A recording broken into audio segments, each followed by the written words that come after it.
Hello YouTube. I wanted to make this video to talk to you guys about something that's really interested me over the last few years, and that is the power of prayer. I remember a few years ago this girl did this video or project or something like that in high school where she quoted this study that showed that people actually got better faster if they were being prayed for. So I wanted to find that study and I wanted to, kind of look into it myself, I guess. So I got online, got on Google and whatnot, and I found out that while there are studies that show this, there's also some studies that show different results. There's actually studies that show the complete opposite effects. I'm going to try to put some links below in this video so that you guys can actually, do some homework yourself if you want to, but I did find some, like one was people in Alcoholics Anonymous did a lot worse when people were praying for them. And I'm the kind of person that I like to see scientific studies. I don't just believe something. And most of the studies that I looked at were studies that had like control groups in them, and they had like examples, and they had several different groups, and just really well thought out studies. That I noticed was interesting is a lot of people were saying that the person who was praying rather than the person that was being prayed for was the person that received the most benefit from this, mostly because it's comforting, kind of relaxing effect of prayer, that kind of sort of thing. I noticed that prayer is a lot like meditation, and that's whenever I discovered a Harvard scientist named Herbert Benson, MD. He is a guy who studied meditation as well as prayer, because I kind of wanted to see some studies that kind of compared the two, and his did that. And he wanted to see how it actually affected the bodies, which is what I'm interested in.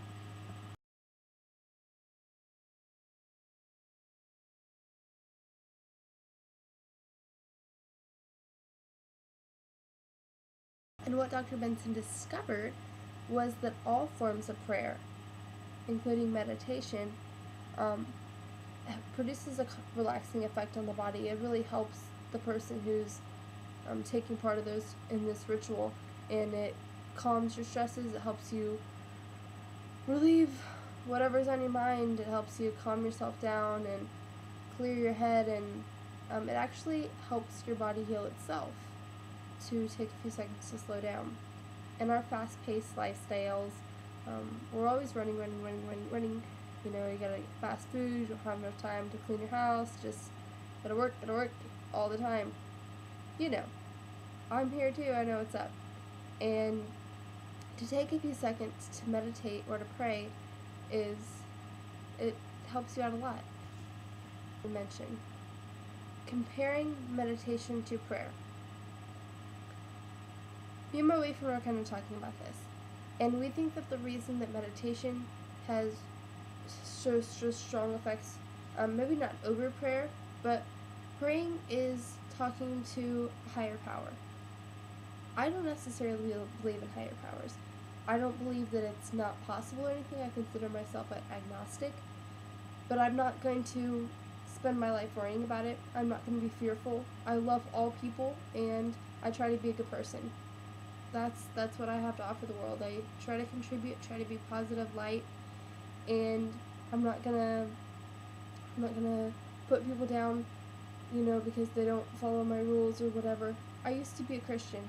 I was raised in a Lutheran household, and I went to a Pentecostal Assembly of God church throughout my entire youth, and I really only started to change my mind when I was around like 18 or 19.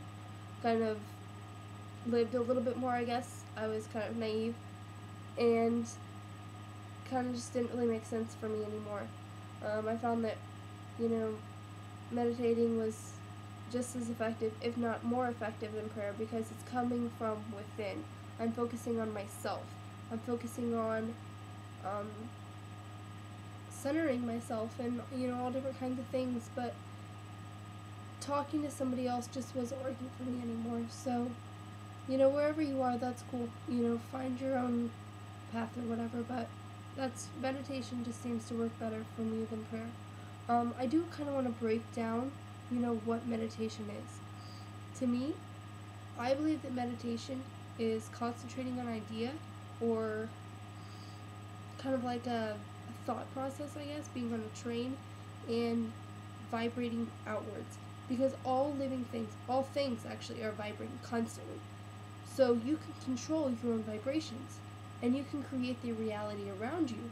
So if you vibrate on a certain thing, if you vibrate good positive ideas towards a certain person, they're not going to know, so to speak, but those vibrations are going to find them. And they are going to be vibrated positively or negatively. And vibrations are extremely powerful, especially with people, because we're made of 70% water. And, there's a difference between positive and negative vibrations. It has been shown with water in studies. I'll try to link that as well. But it's in an amazing book called Hidden Messages in Water. There's this Japanese scientist who he takes a water bottle full of water and he wraps around it a piece of paper that has either the words love or hate or you're stupid, just different kinds of things on there, and he freezes it, and then as it's melting he takes a picture of the crystals that form, and the crystals in positive words come out beautiful and symmetrical and just amazing, just beautiful like a snowflake. And the ones that came out of water bottles that had negative words wrapped around them are all disformed and all weird. So that proves that even just the words that you say out loud and the thoughts that you think affect your health. They affect the health of the people around you. We all vibrate off of each other. So I think that meditation has a lot to do with vibration. I noticed during my looking into meditation and prayer that repetition and rituals have a lot of power. It just kind of gives you something to go back to. It makes it more comfortable for you. A lot of Buddhists, there's actually like a few Buddhist prayers, or what I sometimes meditate on a specific Tao idea, just to kind of let it sink in, even if it's just like 2 sentences, and just kind of repeat it in my head and kind of find my center and whatnot. And rituals kind of important too. Maybe you're the kind of person that you could just do it different every single time in a different position or whatever. That's great for you. For me, I prefer to kind of have a few things that are the same, and kind of I feel like it makes it more effective to kind of have things that are the same. But every single person is going to find their own path, and you need to figure out what works for you.